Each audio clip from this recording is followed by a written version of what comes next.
Hello. Hi, everybody. I'm so happy to be here today. I'm extremely happy. I can talk about one of my passions, which is talking English and teach English, actually, to children and teenagers. I thank so much Biella Cresce for this opportunity, and I also thank the sponsors and the other contributions and speakers for their speech. Okay, are you getting me? Yeah? All right. No? All right, got you. 1 second.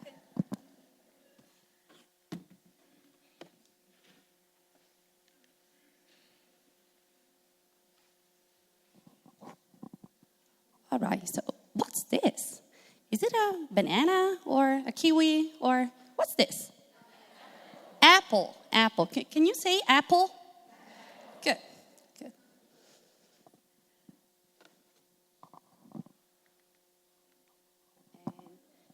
What's this again?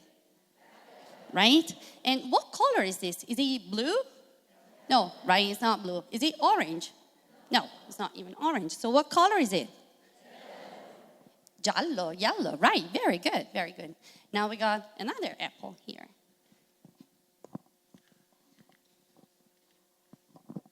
Which is green, and a green apple. All right, now, how many apples do we have here on the couch? How many apples, like 4? 3, right, 3 apples. All right, very good. Ok. Allora, cosa è successo? Cosa abbiamo fatto? Abbiamo parlato in inglese, giusto? Io vi ho fatto delle domande, voi siete intervenuti, chi in italiano, chi in inglese, magari non avrete compreso il tutto, però ci siamo capiti. È successo questo. Abbiamo fatto uscire l'inglese dai libri, giusto? Abbiamo fatto uscire l'inglese dai libri ed è stato molto bello, è stato bellissimo, ok? Quello che non è altrettanto bello è quello che a volte succede quando racconto quello che faccio. L'altro giorno ero a vedere una partita di basket di mia figlia, a fianco a me c'era un'altra mamma, si rivolge a sua figlia e dice: sai Elisa, Paola insegna inglese. Beh, sappiate, è successo davvero, questa ragazzina si è issata sulle sue braccia e si è letteralmente spostata, con un'espressione sul volto quasi di disgusto. Ho detto, caspita, siamo riusciti in questo, siamo riusciti a far diventare l'inglese un qualcosa di non gustoso, ma disgustoso, qualcosa di spiacevole, qualcosa che va imparato attraverso esercizi, il capitolo 7. È un peccato, è proprio un peccato. Allora io dovevo venire qui oggi, non potevo tenerlo per me, tra le pareti delle nostre classi. C'è un modo per tornare a far diventare l'inglese qualcosa di bello, qualcosa di gustoso, ok? Qualcosa con il quale possiamo divertirci anche e giocare.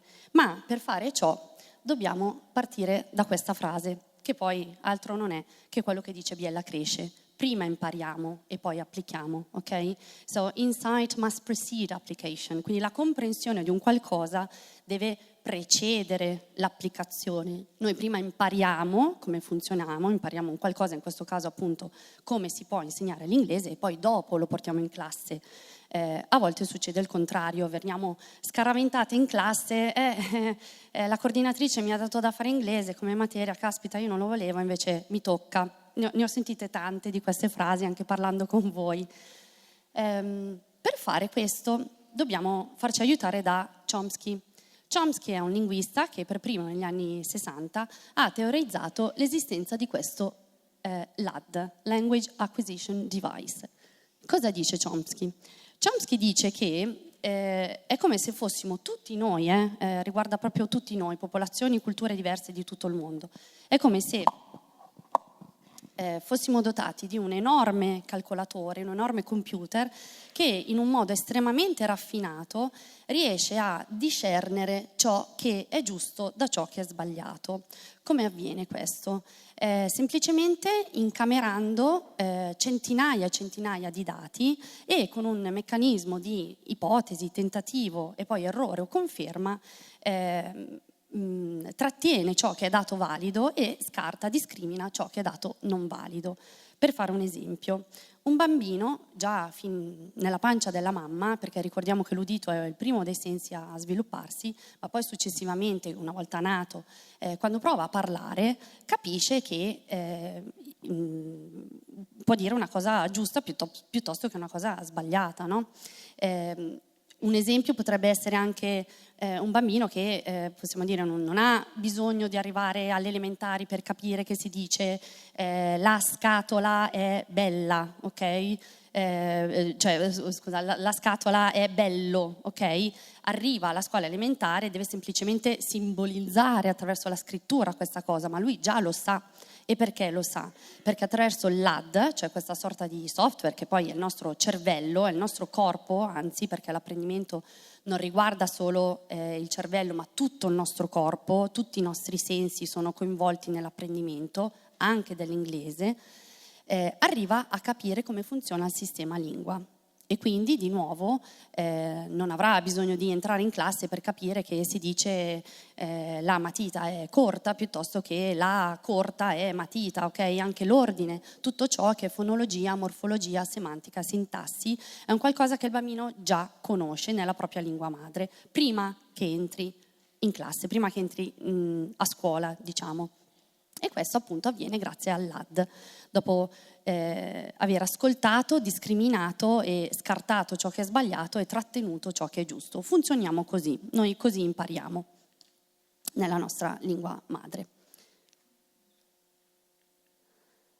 Questo a cosa porta? Al parlato, ok? Ci sarà uno stadio che non avviene da 0 a 100, non è che un bambino una mattina si sveglia e ha imparato a parlare, ma è una cosa graduale, e arriverà appunto al parlato, all'output, ok?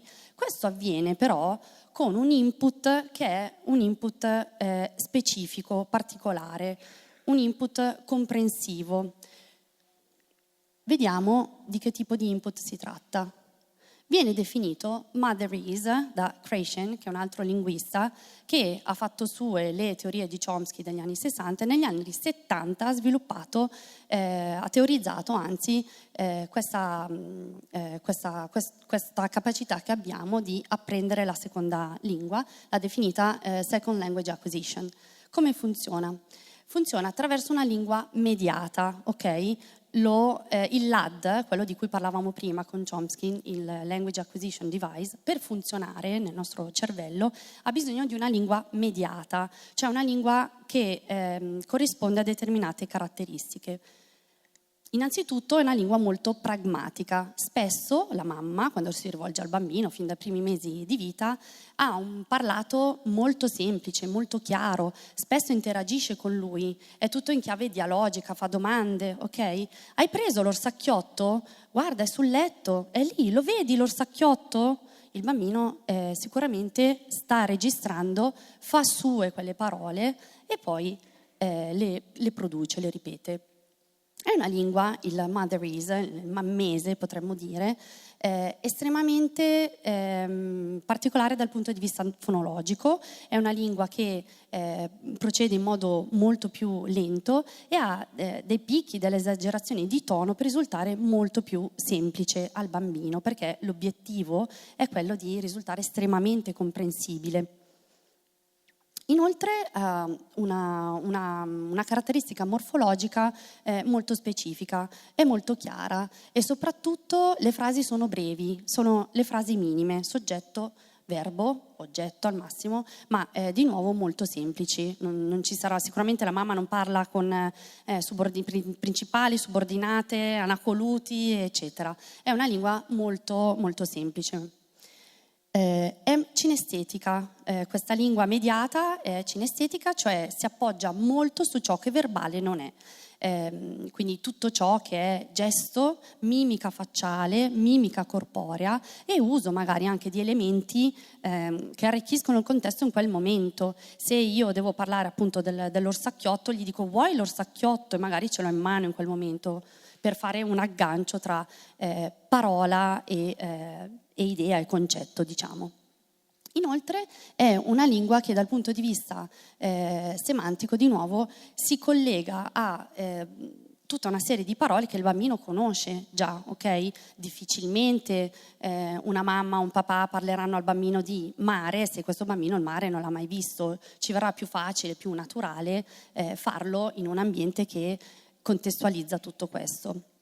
Allora, il Mother Is è importante sapere che è una capacità innata, ok? È un tipo di lingua che al genitore, alla mamma o al caregiver viene in modo istintuale, mentre dall'altra parte, da parte del bambino, c'è una competenza cognitiva molto specifica. È come se fossimo proprio fatti per questo. Andiamo avanti. Krashen ci racconta anche quindi, portando le teorie di Chomsky a concentrarsi sull'apprendimento della seconda lingua, a fare un confronto tra l'apprendimento della lingua 1 e l'apprendimento della lingua 2. E cosa possiamo vedere? Innanzitutto, converrete con me, l'italiano non l'abbiamo studiato, noi siamo di lingua madre italiano, ci è venuto naturale, l'abbiamo imparato in modo naturale, nessuno studia italiano da italofono, ok? Quindi accade in modo molto naturale. Ha una lentezza l'apprendimento della L1 specifica, pensate a quanto esercizio di listening facciamo già a partire dalla pancia della mamma, quello è un esercizio di listening enorme che dura quasi 9 mesi, ma poi continua, perché prima della produzione orale il bambino continua a incamerare dati, continua a decidere, a capire anzi, perché non decide, è una cosa molto istintiva, a capire cosa trattenere e cosa invece scartare, a furia di tentativi. L'altro giorno ero a scuola, c'era una bimba insieme a me e diceva... Era un momento un po'... era particolare che io fossi lì per lei e mi dice adesso mi affughi tutta tu con questo suono e io sorridendo perché il feedback nell'errore è molto importante, sorridendo perché non può non venire da sorridere, ho detto sì adesso ti asciugo io e in quel momento senza nemmeno rendermene conto le ho dato la chiave corretta per capire cosa trattenere e cosa scartare, il suono shu, ok? Asciugo anziché assugo ad esempio. E ci ho proprio riflettuto su questo perché proprio avviene questo. Cosa succede anche nell'apprendimento della lingua 1? Che abbiamo moltissime occasioni per ascoltare dei madrelingua che parlano effettivamente la lingua al 100% delle loro abilità. E poi ovviamente, come abbiamo detto prima, si verifica fin dai primi mesi di vita. La L2 invece, in questo caso l'inglese, è una lingua che corre già sui tracciati neuronali che sono stati tracciati per l'apprendimento della lingua 1. Quindi paradossalmente avviene l'apprendimento della lingua 2 a un ritmo maggiore. Questo sembra quasi paradossale, ma è così. Perché? Perché quando io devo imparare la mia lingua madre, ho un canva bianco, ok? Devo stabilire tutto ciò che è connessione tra concetto, idea e parola. Mentre per la lingua 2 tutto questo avviene in modo molto più immediato, perché tornando all'esempio di prima, orsacchiotto, io so già cosa significa nella mia lingua madre, quindi quando lo vedrò e imparerò in inglese teddy bear, farò immediatamente il collegamento, quell'aggancio avviene in modo molto automatico. Quindi da qui ne deriva un ritmo di sviluppo del linguaggio della lingua 2 appunto accelerato, più rapido rispetto alla lingua 1. Purtroppo però abbiamo poche occasioni per esercitarci nella lingua 2, questo sì. E inoltre si verifica a uno stadio più avanzato dell'età e quindi avviene in modo più consapevole. Io tendenzialmente decido, o perlomeno devo imparare inglese, alla seconda ora ho inglese, devo imparare inglese. Krashen ha fatto anche un'interessante sovrapposizione tra L1 e L2 e come vedete possiamo dire che il contesto è quello che ci aiuta maggiormente, quindi anche in classe dovremo cercare di contestualizzare il maggior numero possibile di situazioni in modo che appunto la lingua, l'apprendimento di L2 diventi appunto situazionale e contestualizzato.